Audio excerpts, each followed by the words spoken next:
తెలంగాణ ఉద్యమకారులందరికీ ఉద్యమ వందనాలు. జై తెలంగాణ. తెలంగాణ రాష్ట్ర వ్యాప్తంగా జరుగుతున్న ప్రతి అంశాన్ని కూడా తెలంగాణ యావత్ సమాజానికి కూడా చూపెడుతుంది వైఆర్టీవీ.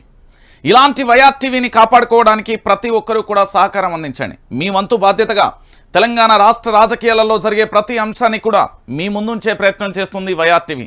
అనుక్షణం ప్రజల సమస్యలపై పోరాటం చేస్తూ ప్రభుత్వానికి ఆరోగ్యకరమైన విమర్శను అందిస్తుంది. అలాంటి పరిస్థితులలో మీడియాలోనే ఈ రోజులలో ప్రతి పార్టీకి కూడా ఒక మీడియా బానిసలుగా మారిపోయిన పరిస్థితి కనబడుతుంది.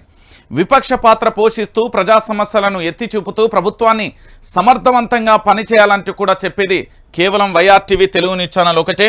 మీ అందరికీ కూడా చెప్తున్నా నేను, తెలంగాణ ప్రజలరా, మీరందరూ కూడా ఇక్కడ పూర్తి స్థాయిలో 9908572666 అనే నెంబర్ ఏదైతే ఉందో దీనికి గూగుల్ పే కానీ ఫోన్పే కానీ చేయండి. పూర్తి స్థాయిలో రాష్ట్ర రాజకీయాలలో సంచలనమైన విషయాలను కూడా మేము అందించే ప్రయత్నం అయితే నేను చేస్తాను. రైట్, ఇక మొత్తానికి వైఆర్టీవీ తెలుగు న్యూస్ ఛానల్ ఇప్పటి వరకు ఎవరైనా సబ్స్క్రైబ్ చేసుకోకపోయినా వైఆర్టీవీ తెలుగు న్యూస్ ఛానల్ మీ గ్రామంలో కానీ, మండలంలో కానీ, మీ నియోజకవర్గంలో కానీ, మీ జిల్లాలో కానీ వివిధ గ్రూపులలో షేర్ చేయకపోయినా ఇప్పుడు మాత్రం ఖచ్చితంగా చేయండి. ఎందుకంటే నేను చెప్పే వాస్తవమైన విషయాలు తెలంగాణ ప్రజలందరికీ కూడా ఇంతలా జరుగుతుందా, తెలంగాణలో ఇంత భయంకరమైన పరిస్థితులు వస్తున్నాయా, భవిష్యత్తు ఎలా ఉండబోతుంది, నిజంగానే బంగారు పల్లెంలో పరమాన్నం తింటున్నామా, మన కంచంలోనే మనం దుబ్బబోసుకున్నామా, లేకపోతే కుక్కలు చింపిన ఇస్తారాకుల ఈరోజు మన ప్రభుత్వ పరిపాలనలు ఉన్నాయా? కేవలం రాజకీయ పార్టీలకు సంబంధించిన నేతలు వాళ్ళ వ్యక్తిగత స్వార్థాలకే ఎందుకు చూసుకుంటున్నారు? ప్రజల అభివృద్ధిని వదిలేసి కేవలం తమ స్వార్థ రాజకీయాల కోసం ఎందుకు పనిచేస్తున్నారు? ఇలాంటి ప్రశ్నలన్నింటికి కూడా ఈరోజు సమాధానం ఉండబోతుంది. ప్రతి ఒక్కరూ కూడా వైఆర్టీవీ తెలుగు న్యూస్ ఛానల్ వీక్షించడం వల్ల మీకొచ్చే లాభం ఏంటి అని మీరు అడగొచ్చు. ఎందుకంటే తెలంగాణ రాష్ట్ర రాజకీయాలలో ఇప్పటి వరకు కూడా వైఆర్టీవీ తెలుగు న్యూస్ ఛానల్కి సంబంధించి అతి తక్కువ సమయంలో ఒక ప్రభంజనమే సృష్టించింది పూర్తిగా కూడా. ఎందుకు అంటే రాష్ట్ర వ్యాప్తంగా కూడా జరిగిన ప్రతి అంశంలో కూడా వైఆర్టీవీ తెలుగు న్యూస్ ఛానల్ మీకోసం పనిచేస్తూనే ఉంది. ఈరోజు నేను మరొక అంశాన్ని కూడా తెర మీదకి తీసుకొచ్చాను. రైట్, ఇప్పటి వరకు అసెంబ్లీ సమావేశాలకు సంబంధించిన ఒక చర్చ జరిగే కంటే మీ అందరికీ తెలుసు, మాజీ మంత్రివర్యులు సిద్దిపేట ప్రస్తుత ఎమ్మెల్యే హరీష్ రావు, ఈ విషయం ఈ పేరు ప్రతి ఒక్కరికి కూడా యావత్తు తెలంగాణ బిడ్డలందరికీ తెలుసు. 6 అడుగుల బుల్లెట్ అంటూ కూడా ఆ బుల్లెట్ వస్తున్నది. ప్రతి ఉప ఎన్నికలో అక్కడ హరీష్ రావు అడుగు పెడితే అది ప్రభంజనమే.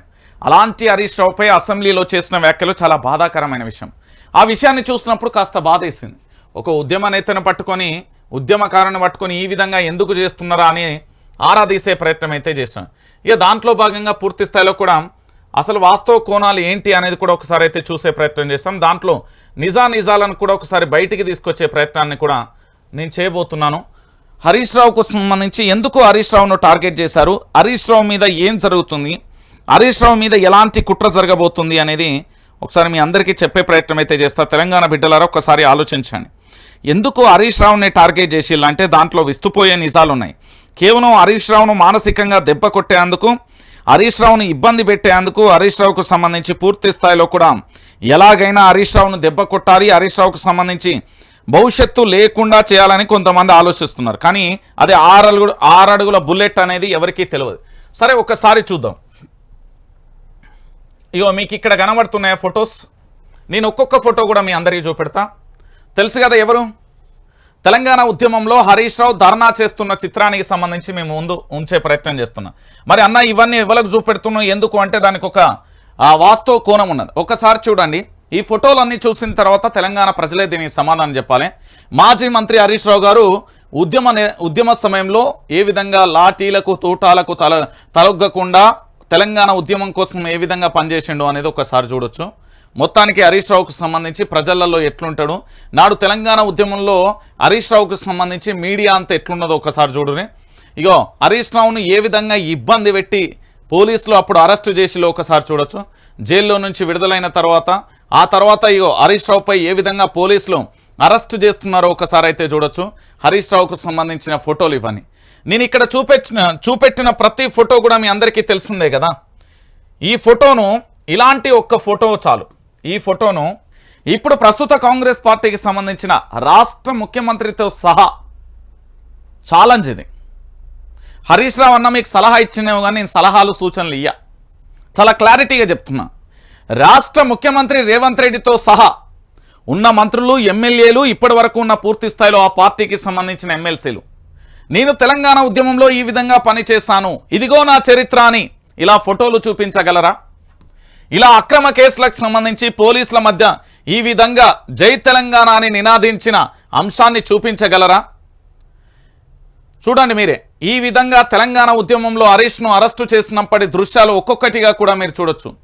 ఈ దృశ్యాలన్నీ తెలంగాణ ఉద్యమకారులు మాత్రమే చూపించగలరు.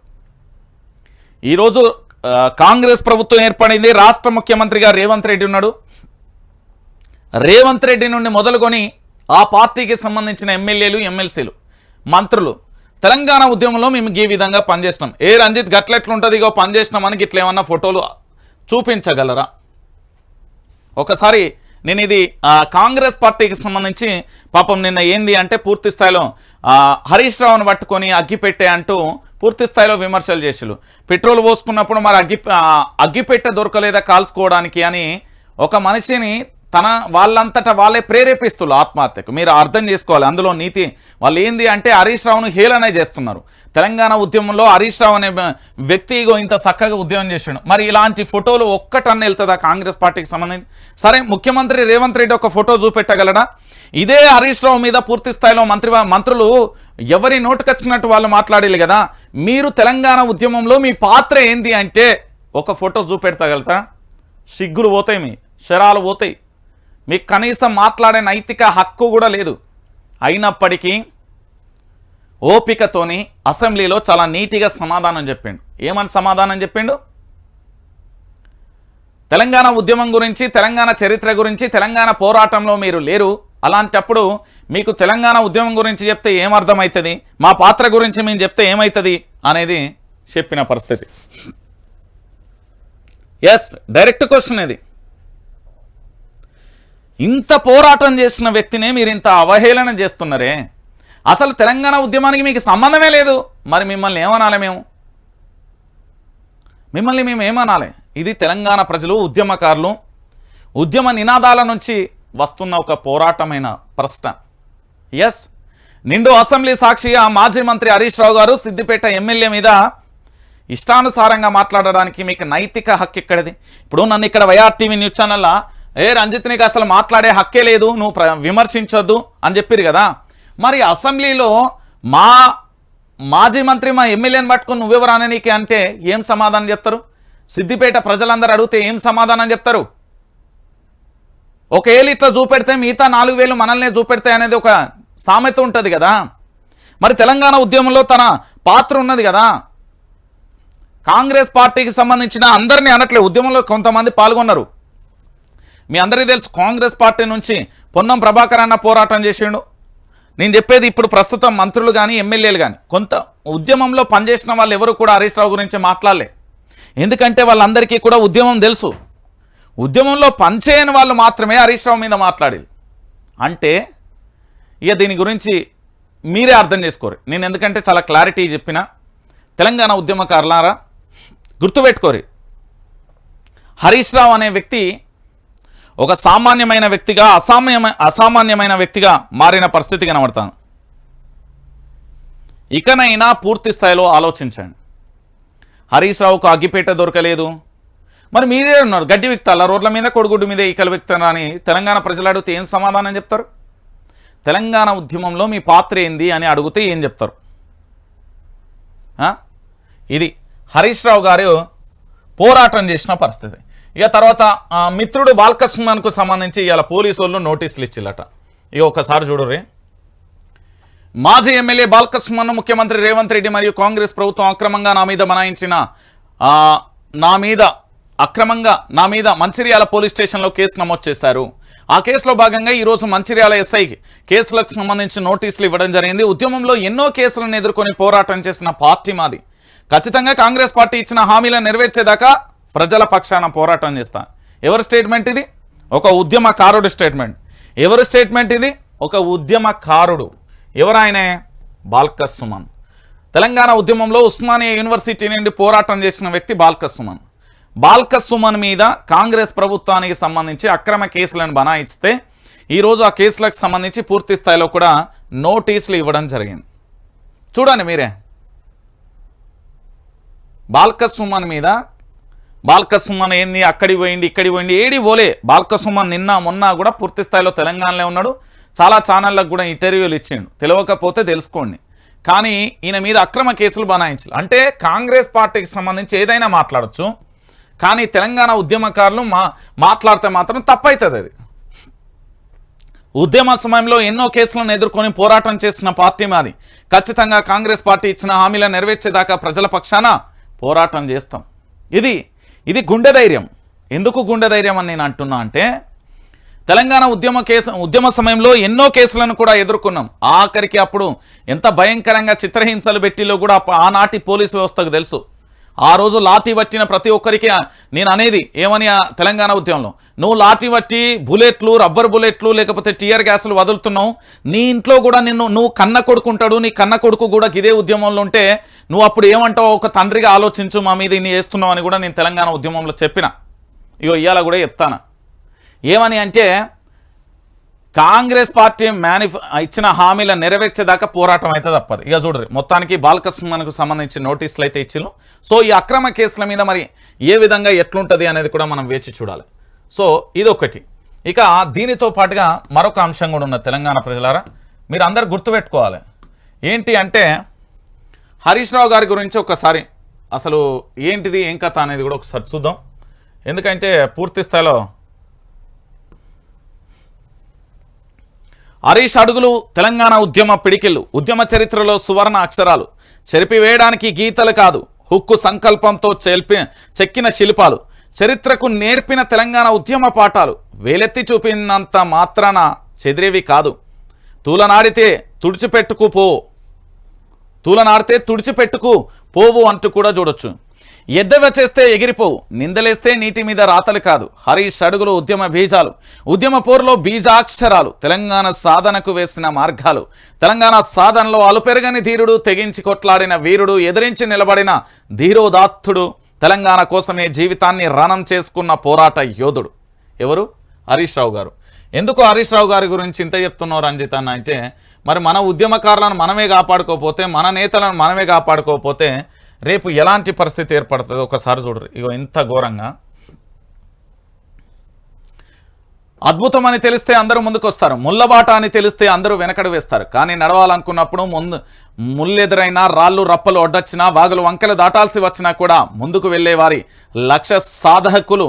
ఆ లక్ష్యం ప్రజల ఆకాంక్ష అయితే ముళ్ళను తొక్కుకుంటూ వెనక వచ్చే వారికి నేనవుతా బాటనవుతా అని అవరోధాలకు కూడా విరవకుండా ముందుకు నడిచే వాళ్ళే ప్రజల గుండెలలో నిలుస్తారు. చీకటిని చూసి పోరుకు వెలుగుదిద్దుతారు, ప్రజలకు వెలుగు పంచుతారు. ప్రజలకు మేలు కోసమే ఎంతటి చీకటినైనా చీల్చి చెండాడుతారు. వెలుగుల ప్రభావితం కాంతులు వెదజల్లుతారు. అలాంటి వాళ్ళలో ఒక్కడిగా చరిత్రకెక్కిన యోధుడిగా సగం చెక్కిన శిల్పంలో ఒకే ఒక్కడిగా వెలుగొందుతారు. అది తన్నీరు హరీష్ రావు. మన కళ్ళ ముందు కనిపిస్తారు. తెలంగాణ కోసం హరీష్ రావు చేసిన దాని గురించి ప్రస్తావన కనీసం పుణ్యమైనా దక్కుతుంది.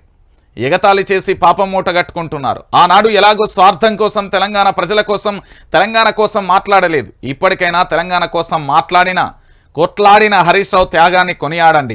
లేదంటే మీ రాజకీయ జీవితానికి కూడా అర్థం ఉండదు. తెలంగాణ ఉద్యమం ఒక్కరోజు 2 రోజుల్లో సాగింది కాదు, ఏడాది 2 ఏళ్ళలో చేసి ఆపింది కాదు. నిరంతరాయంగా 14 సంవత్సరాల పాటు బిగిసిన విరామం అంటూ లేకుండా సాగింది. అంతటి కాలంలో నిత్యం తెలంగాణ నామస్మరణతో కాలం గడిపిన నాయకుడు హరీష్ రావు. నిత్యం తెలంగాణ ఉద్యమ క్షేత్రంలో ఎంతో విలువైన జీవితాన్ని గడిపిన నాయకుడు హరీష్ రావు. అందరి కుటుంబాలతో పండుగలు పబ్బాలు గడుపుకుంటూ ఉంటుంటే హరీష్ రావు 14 ఏళ్ళు జరుపుకున్న పండుగ లేదు. కడుపు నిండా అన్నం తిన్న రోజు లేదు. నిరంతరం ప్రజల మధ్య ప్రతి నిమిషం తెలంగాణ కోసమే. అది హరీష్ రావు ఉద్యమ జీవితం. ఎప్పుడు ఏ వార్త వినాల్సి వస్తుందో, తెల్లవారితే ఏ పేపర్లో ఏ విషాద వార్త చదవాల్సి వస్తుందో అని కంటి నిండా కూడా నిద్రలేని రాత్రులు గడిపిన ఉద్యమకారుడు హరీష్ రావు. తెలంగాణలో ఏ మూలన ఉద్యమకారుడు బలిదానం చేసుకున్నాడని తెలిసిన వెంటనే అర్ధరాత్రి అపరాత్రి అని తేడా లేకుండా అక్కడికి చేరుకొని ఆ కుటుంబాలకు అండగా నిలిచి వారికి బాసటగా నిలిచిన నాయకుడు హరీష్ రావు. వీటిలో ఏ ఒక్క కాంగ్రెస్ నాయకుడన్నా చేశాడా? అంతటి కాలం జై తెలంగాణ అని ఎవరైనా నినాదించారా? తెలంగాణ కోసం కొట్లాడారా? అధికారంలోకి వచ్చాం కదా అని మాటకు ముందు మాటకు వెనకాల హరీష్ రావు ఉద్యమ చరిత్రను కించపరచాలని చూస్తున్నారు. కాంగ్రెస్ ప్రభుత్వం రాగానే హరీష్ రావు త్యాగాన్ని తక్కువ చేసి చూపించాలని ఆ పార్టీ నాయకులు తెగ తాపత్రపడుతున్నారు. ఏనాడు తెలంగాణ ఉద్యమంలో కనిపించిన వాళ్ళు కూడా హరీష్ రావు గురించి మాట్లాడుతున్నారు. తెలంగాణలో ఉంటూ తెలంగాణపై విషం కక్కిన వాళ్ళు కూడా హరీష్ రావు ఉద్యమాన్ని హేళన చేస్తున్నారు.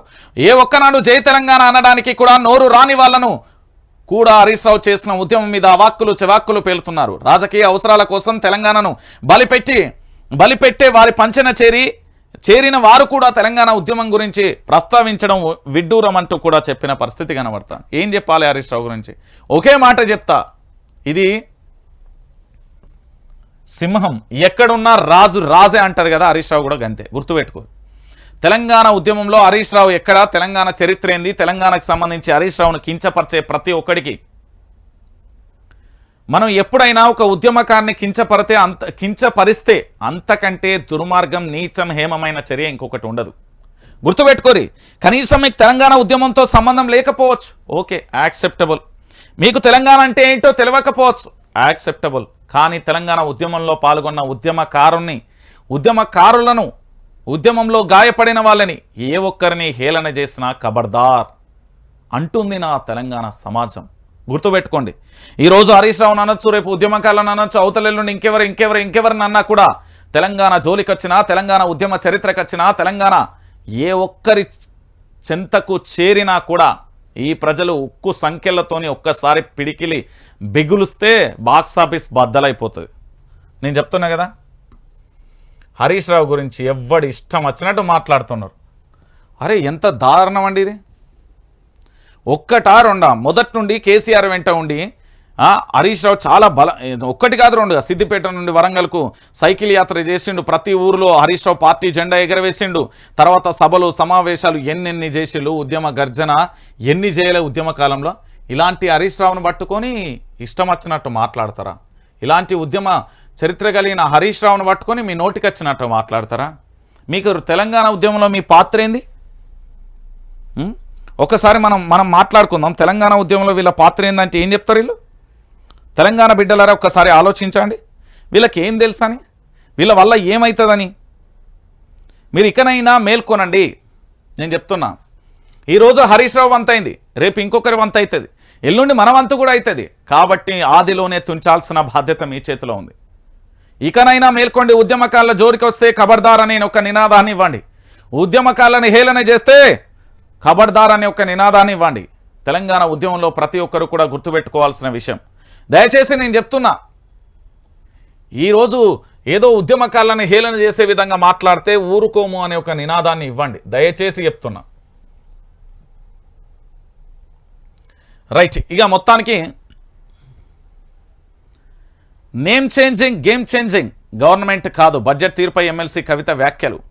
ఏంది అంటే, కాంగ్రెస్ ప్రభుత్వం పాత పేర్లను మార్చి కొత్త పేర్లను పెడతామన్నదే తప్ప ప్రగతి గేర్లను మార్చడం లేదని నిజామాబాద్ ఎమ్మెల్సీ కల్వకుంట్ల కవిత విమర్శించారు. మండలి ఆవరణంలో మాజీ మంత్రి సత్యవతి రాథోడ్తో కలిసి ఎమ్మెల్సీ కవిత మీడియాతో మాట్లాడారు. ఇది కేవలం నేమ్ చేంజింగ్ గవర్నమెంటే కానీ గేమ్ చేంజింగ్ గవర్నమెంట్ కాదన్న విషయం బడ్జెట్ను చూస్తే అర్థమవుతుందన్నారు. కళ్యాణ లక్ష్మి, షాదీ ముబారక్ పేరిట ఆడబిడ్డల వివాహాలకు కేసీఆర్ ప్రభుత్వం 1,00,000 చొప్పున అందించేదని, దానికి అదనంగా తులం బంగారం ఇస్తామని కాంగ్రెస్ పార్టీ హామీ ఇచ్చింది. బడ్జెట్లో దానికి నిధులు కేటాయించకపోవడం కాకుండా కనీసం ప్రస్తావించలేదని మండిపడ్డారు. ఆశా వర్కర్ల జీవితాలను 18,000కు పెంచి ప్రభుత్వ ఉద్యోగులుగా గుర్తిస్తామని హామీ ఇచ్చిన బడ్జెట్లో ప్రస్తావించకపోవడం శోచనీయమన్నారు. ప్రభుత్వం చిత్తశుద్ధి బడ్జెట్ ద్వారా నిరూపించుకోలేకపోయిందన్నారు. అన్ని వర్గాల సంక్షేమం కోసం కేటాయింపులు చేయకుండా కేవలం గత ప్రభుత్వాన్ని విమర్శించడానికే బడ్జెట్ పరిమితమైందన్నారు. మధ్యంతర బడ్జెట్లో ప్రజలు చాలా ఆశించారని, ఎన్నికల సమయంలో కాంగ్రెస్ ఇచ్చిన హామీల అమలుకు దారి చూపిస్తుందని భావించామని తెలిపారు. కానీ మధ్యంతర బడ్జెట్ తీవ్రంగా నిరాశపరిచిందని స్పష్టం చేశారు. కేటాయింపులు ముఖ్యం కాదని, ప్రభుత్వం దృక్పథం బడ్జెట్ను సూచిస్తుందని చెప్పారు. కాంగ్రెస్ మేనిఫెస్టోలో పేర్కొన్న అంశాలకు బడ్జెట్లో కేటాయింపులు చేయలేదని స్పష్టం చేశారు. మైనార్టీ బడ్జెట్కు సంబంధించి ప్రభుత్వం చాలా మాటలు మాట్లాడిందని కూడా చెప్పారు. ఇమాంలకు, మౌజూంలకు 10,000 ఇస్తామని, పిల్లల కోసం తాఫే తాలీంలను కూడా మొదలు పెడతామని కాంగ్రెస్ మేనిఫెస్టోలో చెప్పినా బడ్జెట్లో విస్మరించిందని విమర్శించారు. మైనార్టీ సంక్షేమానికి కేవలం 2,000 కోట్లు మాత్రమే కేటాయించిందని ప్రశ్నించారు. ఎన్నికల సమయంలో చెప్పిన సూక్ష్మ స్థాయి హామీల అమలు ప్రస్తావన బడ్జెట్లో లేకపోవడం ప్రభుత్వానికి చిత్తశుద్ధి లేదని స్పష్టమవుతుందని తెలిపారు. పేర్లు చిహ్నాలు మార్చడానికి ఇచ్చిన ప్రాధాన్యత హామీల అమలుకు కేటాయింపులు చేపట్టడానికి ప్రభుత్వం ఇవ్వలేదని మండిపడ్డారు. కాగా కేసీఆర్ హయాంలో ఒక్క నిమిషం కూడా విద్యుత్ కోత లేకపోయిందని, కానీ ఇప్పుడు హైదరాబాద్ పట్టణంలో ప్రతిరోజు 3 నుంచి 4 గంటల కరెంటు పోతుందని ఎమ్మెల్సీ కవిత. ఏది బడ్జెట్ నిన్న ప్రవేశపెట్టిన బడ్జెట్ ఏదైతే ఉందో ఆ బడ్జెట్కు సంబంధించి ఏంటంటే ఈడ గుర్తుపెట్టుకోవాలి, కేవలం name changing, game changing government కాదు ఇది పేర్లను మారుస్తుంది కానీ పరిపాలనను మాత్రం మార్చే గవర్నమెంట్ కాదు అనే విషయాన్ని మీరు అందరు గుర్తుపెట్టుకోవాలి. ఎస్, వాస్తవమైన విషయం. ఇప్పుడు ఒక రాష్ట్రంలో ప్రభుత్వం ఏర్పడిన తర్వాత బడ్జెట్లో కేటాయింపే నిధులు ఆ యొక్క పథకాలకు ఎంత అవసరం అనేది ఉంటుంది. కానీ ఈరోజు అలాంటి పరిస్థితి లేదే. పేర్లను మారుస్తారు తప్ప వీళ్ళు చేసేది ఏమీ ఉండదు. ఏంటి రంజిత నా విమర్శిస్తున్నావు, ఇట్లా కాదు కదా నీ పద్ధతి మార్చుకొని చాలా మంది కాల్స్ చేసి బెదిరిస్తున్నారు. నేనేమంటున్నా అంటే ఈ ఒక్కరోజే ఫిబ్రవరి ఎండింగ్ వరకే, తర్వాత మార్చిలో మరో 20 మంది ప్రశ్నించే గొంతుకలు వస్తారు. మీరు చూడండి, కాలమే ప్రతి దానికి సమాధానం చెప్తుంది. వైఆర్టీ మీద కుట్రలు చేసి కుతంత్రాలు చేసినంత ఈజీ కాదు కదా. ప్రశ్న స్టార్ట్ అవుతుంది. ఇక చాలామంది ప్రశ్నిస్తారు, ఎందుకంటే 100 రోజులు పూర్తవుతుంది. వాళ్ళు 100 రోజులు కాదు, 100 పక్కన ఇంకో 0 పెట్టిన 1000 రోజులలో కూడా వీళ్ళు ఇచ్చిన 6 గ్యారంటీలు అమలు అసాధ్యం. నేను చెప్తున్నా కదా, 6 గ్యారంటీలలో ప్రతి గ్యారంటీలో 3 అంశాలు ఉన్నాయి. ప్రతి దానికి తెల్ల రేషన్ కార్డు వేస్తారు, మనకు 90 mm రాడ్ దించుతారు. ఏది అలవి కాని హామీలు అవన్నీ, అరచేతిలో వైకుంఠాన్ని చూపించే హామీలు, ఏ ఒక్కటి కూడా నెరవేర్చే హామీలు కాదు. కాబట్టి మీరు గుర్తుపెట్టుకోరు. నేను చెప్తున్నా కదా, రాష్ట్ర బడ్జెట్ తీవ్ర నిరాశపరిచింది. అన్నదాతలను ఆగం చేసే విధంగా ఉన్న బడ్జెట్. మాజీ ఆర్థిక మంత్రి ఎమ్మెల్యే హరీష్ రావు. సుశీరా, వ్యవసాయ రంగానికి కేటాయించిన 19,000 కోట్ల నిధులలో రైతు భరోసా ఎలా అమలు చేస్తారని ప్రశ్నించారు. రైతు భరోసాకు 22,000 కోట్ల రూపాయలు అవసరమని తెలిపారు. రైతు రుణమాఫీ బడ్జెట్లో మొండి చేయి చూపించారని కూడా హరీష్ రావు చెప్పారు. 24 గంటల కరెంట్ ఎక్కడా అంటూ కూడా హరీష్ రావు ఆందోళన వ్యక్తం చేస్తారు. చూడరు మీరే. ఇక అసెంబ్లీ సోమవారానికి వాయిదా అంటూ కూడా చూసినాం. కాంగ్రెస్ది పూర్తిగా తిరోగమన బడ్జెట్. హామీలను నెరవేర్చాలని ఆ చిత్తశుద్ధి లేదు. నిరుద్యోగులను యువకులకు ప్రభుత్వం మోసం. సూర్యాపేట ఎమ్మెల్యే జగదీష్ రెడ్డి విమర్శ అంటూ కూడా చెప్పిన పరిస్థితి కనబడుతుంది. సో మొత్తానికి బడ్జెట్ అనేది ఎట్లున్నది అని చెప్పే ప్రయత్నం చేస్తుంది. ఒకసారి మనం ఇలా కూడా చూడొచ్చు. నమస్తే తెలంగాణలో 2,75,891 కోట్లతో ఓటాన్ అకౌంట్. గ్యారంటీ లేని బడ్జెట్. పాత పథకాలకు కేటాయింపులకు రద్దు.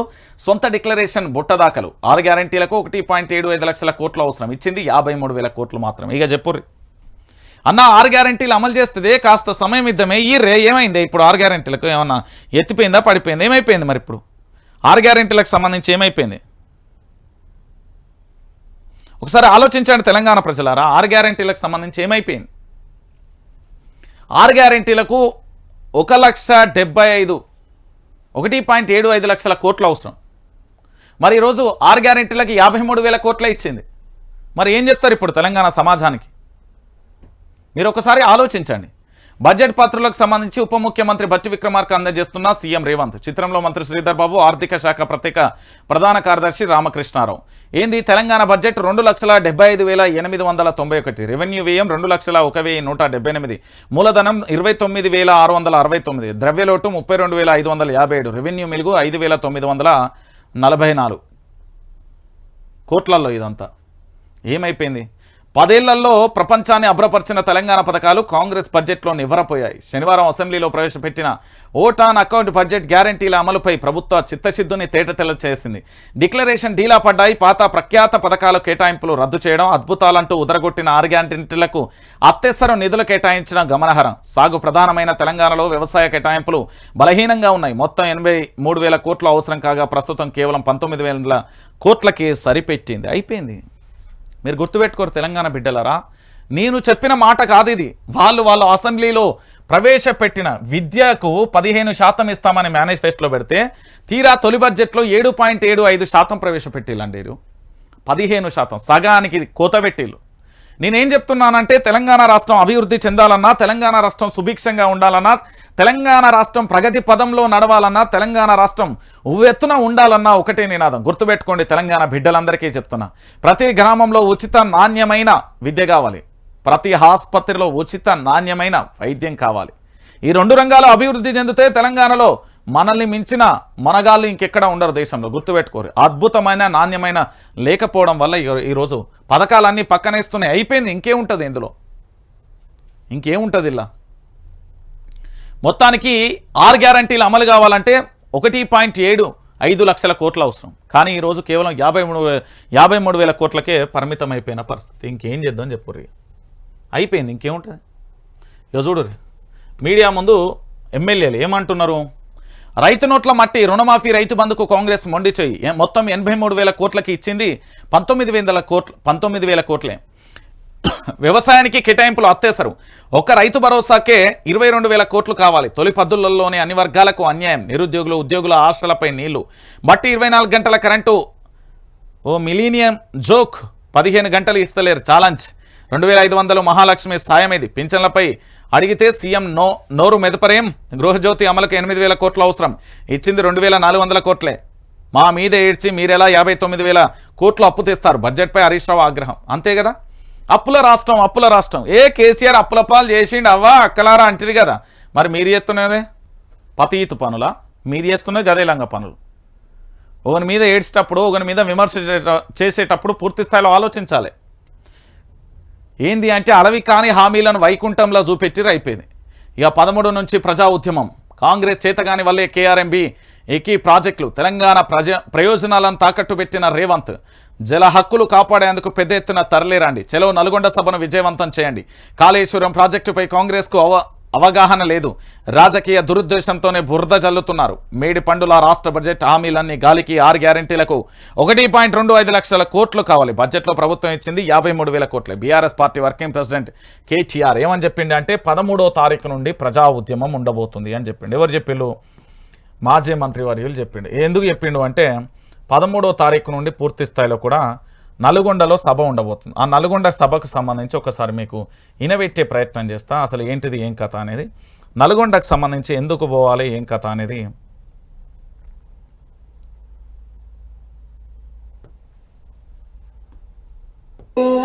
నేను పోతనే గాములేలున్న చిల్లర తీసి పల్లె దాటియే నల్లగొండకు పంపియే. అరరర సూడాగల్లో దాన మాట అంతులేని జైనామంట. చెలో పల్లె పల్లె గదులుతుందంట, నల్లగొండ నిండుతుందంట. గా కేసీఆర్ సారును నేను చూసి వస్తానే అమ్మ కలిసే వస్తానే. గా పల్లె పల్లె ప్రచారముకు నేను పోతానే, గులాబీ జెండను ఎత్తుతానే. అరరరే సన్నా బియ్యవు దిన్నోళ్ళంతా కేసీఆర్ను చూడానికే. గా కళ్యాణ లక్ష్మి చెల్లెకు కన్నీరు దుర్సిండంట. అరరర గులాబీ జెండా నెత్తి నేను పోతానే అమ్మ కదిలిపోతానే. గా కేసీఆర్ను చూడానికే పోయి వస్తానే అమ్మ సాగానం. నల్లగొండ జిల్లా సభకు నేను పోతానే అమ్మ నేను పోతానే. గా ముల్లేలున్న చిల్లర తీసి పల్లె దాటియే నల్లగొండకు పంపియే. అరరర సూడాగల్లో దాన మాట అంతులేని జైనామంట. చెలో పల్లె పల్లె గదులుతుందంట, నల్లగొండ నిండుతుందంట. గా కేసీఆర్ సారును నేను చూసి వస్తానే అమ్మ కలిసే వస్తానే. గా పల్లె పల్లె ప్రచారముకు నేను పోతానే, గులాబీ జెండను ఎత్తుతానే. అరరర సన్నా బియ్యం దిన్నోళ్ళంతా కేసీఆర్ను చూడానికే. గా కళ్యాణ లక్ష్మి చెల్లెకు కన్నీరు దుర్సిండంట. అరరర గులాబీ జెండా నెత్తి నేను పోతానే అమ్మ కదిలిపోతానే. గా కేసీఆర్ను చూడానికే పోయి వస్తానే అమ్మ సాగానంపవే. విన్నారు కదా, ఇది ఒక యువకుడు వాడిన పాట. ఎందుకు అంటే నల్గొండ సభకు సంబంధించి పూర్తి స్థాయిలో కూడా ఏం జరగబోతున్నది, 13న ఏది ఉద్యమం ఎందుకు వస్తున్నది, ఏం కథ అనేది దానికి సంబంధించిన అంశానికి సంబంధించి మీకు చెప్పిన. 13వ తారీఖు నల్గొండలో జరిగే భారీ బహిరంగ సభకు యావత్తు తెలంగాణ సమాజం అంతా కదిలి వెళ్ళండి. మన నీళ్ళ కోసం మనం పోరాటం చేద్దాం. మన బుక్కెడు నీళ్ళ కోసం గుంజుకునే ప్రయత్నం అయిపోయింది. ఈరోజు నాగార్జున సాగర్, శ్రీశైలం అయినా, శ్రీరామ్ ప్రాజెక్ట్ అయినా, ఏ ప్రాజెక్టులైనా కూడా మన ప్రాజెక్టులు మనవే. ఏ విధంగా కేఆర్ఎంబీకి అప్పచెప్తారు అనే విషయాన్ని నినాదించండి. ప్రతి ఒక్కరూ కూడా పోరాటం చేయాల్సిన బాధ్యత ఇప్పుడు మనపై ఉన్నది. కాబట్టి ఇప్పుడు కనుక మీరు నిర్లక్ష్యం చేస్తే రేపు భవిష్యత్తులో ఎదుర్కొనే ప్రతి అంశానికి కూడా ఎవ్వరూ సమాధానం చెప్పలేని పరిస్థితి. నేను మళ్ళీ చెప్తున్నా, ఎవడెవడో మాటలు ఈయన మాత్రం ఆగం కాకూరి, మన తెలంగాణ ఆగం చేయకూరి. ఇప్పటికే ఆగం అయిపోయింది చాలా వరకు. తెలంగాణకు సంబంధించి రైతు రాక్షసుడు ఎవరు, ఏం కథ అనేది కూడా ఈరోజు నేను చర్చ పెట్టబోతున్నా.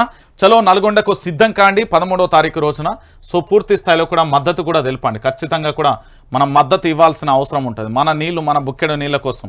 ఇక చూడుర్రి, ఆగిన మరో ఆటో డ్రైవర్ గుండె, ఉపాధి కోల్పోయిన మనోవేదన. కరీంనగర్ జిల్లా చామనపల్లిలో గుండెపోటుతో భూమయ్య మృతి. ఇక చూడుర్రి, నేల రాలుతున్న ఆటో డ్రైవర్లు, ఆర్థిక ఇబ్బందులే అసలు కారణం.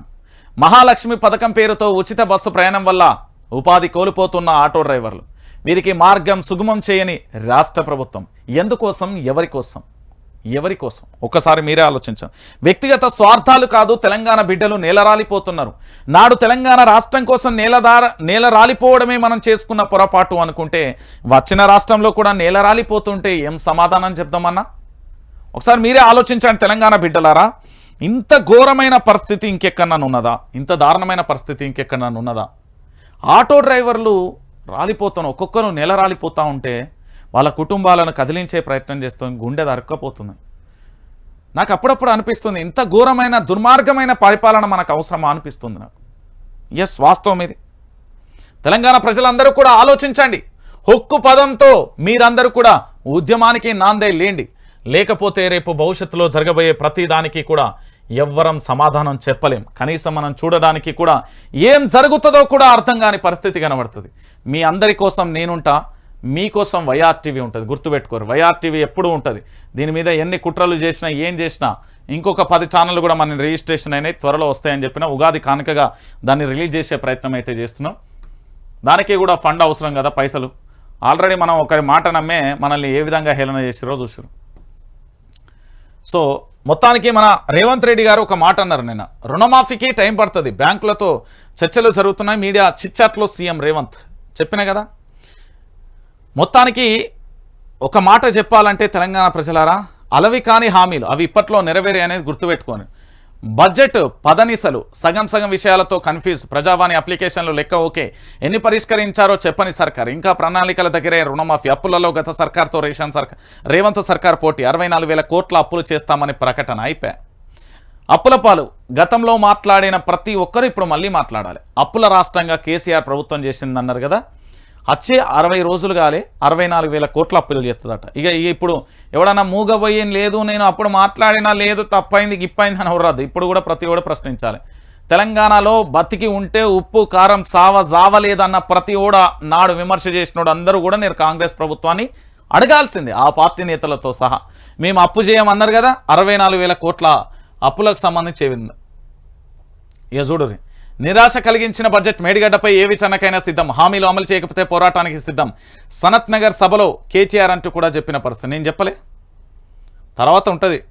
కాళేశ్వరం కథం, ఓ అయ్యా నిరార్థక ఆస్తి అంటూ మాట్లాడిన బడ్జెట్ స్పీచ్లో ప్రస్తావన. ప్రాజెక్టులు పూర్తిగా పక్కన పెట్టేస్తారా, తుమ్మిడి హెట్టి కోసమేనని విమర్శలు. రాజకీయంగా పనికొస్తుందనే ఆలోచన. చిచ్చి ఎంత దుర్మార్గమైన ఆలోచన. కాళేశ్వరం ప్రాజెక్ట్ అనేది అద్భుతమైన ప్రాజెక్ట్. అది హామీలు చాతడు, నిధులు చెంచాడు. అయిపోయా. హరీష్ రావు కూడా రండా అంటే తెలంగాణ భాష. ఓకే, రేపటి నుండి మనం కూడా పదం స్టార్ట్ చేద్దాం. ఇక మరి రండా అంటే తెలంగాణ భాష అన్నాడు కూడా మనం కూడా స్టార్ట్ చేయాలి. పొంగులేటికి డ్రోన్ ఫోర్ట్ గిఫ్ట్. ఓ కొడుక, డ్రోన్ ఫోర్ట్ ఏర్పాటు అంశంలో చీకటి కోణం. ఏంది, ఈ నెల 7న ఎన్ఆర్ఎస్సితో ఏవియేషన్ అకాడమీ ఒప్పందం. ఫార్మాసిటీ దగ్గర 20 ఎకరాలు ఇవ్వాలని సీఎం ఆదేశాలు. పొంగులేటి కోసమే ప్రాజెక్టు ఒప్పందమని విమర్శలు. జటాయు మారత్ కంపెనీలకే కాంట్రాక్టులు, పొంగులేటి ఫ్యామిలీలలో చేతులలోనే ఉన్న కంపెనీలు అంటూ కూడా చెప్పిన పరిస్థితి కనబడుతుంది. సో మొత్తానికి మాది ప్రజాపాలన, ఏది చేసినా ప్రజల కోసమే. బంధువులు స్నేహితులనే స్పెషల్ కేటగిరీ ఏమీ లేదు, బంధుత్వాలు రాగద్వేషాలకు అతీతంగా పనిచేస్తాం. ఇవి సీఎం అయిన నాడు రేవంత్ రెడ్డి చెప్పిన మాటలు. కానీ ఇప్పుడు దానికి విరుద్ధంగా జరుగుతున్న ఆరోపణలు వస్తున్నాయి. బంధు ప్రీతి కేబినెట్ సహచర ప్రీతి చాలా ఎక్కువైందనే గుసగుసలు వినిపిస్తున్నాయి. మంత్రివర్గంలో కీలకంగా ఉన్న పొంగులేటి శ్రీనివాసరెడ్డి కోసమే ప్రత్యేకంగా రాష్ట్రంలో ఇటీవల ఒప్పందం జరిగిందనే మాట కూడా వినిపిస్తున్నది. Drone gift పొంగులేటికి. నేను చెప్పలే, పొంగులేటి అనే మంత్రి గారు మొట్టమొదటి ఎమ్మెల్యే అండి. ఎమ్మెల్యేకు మంత్రి పదవి ఇచ్చిలు.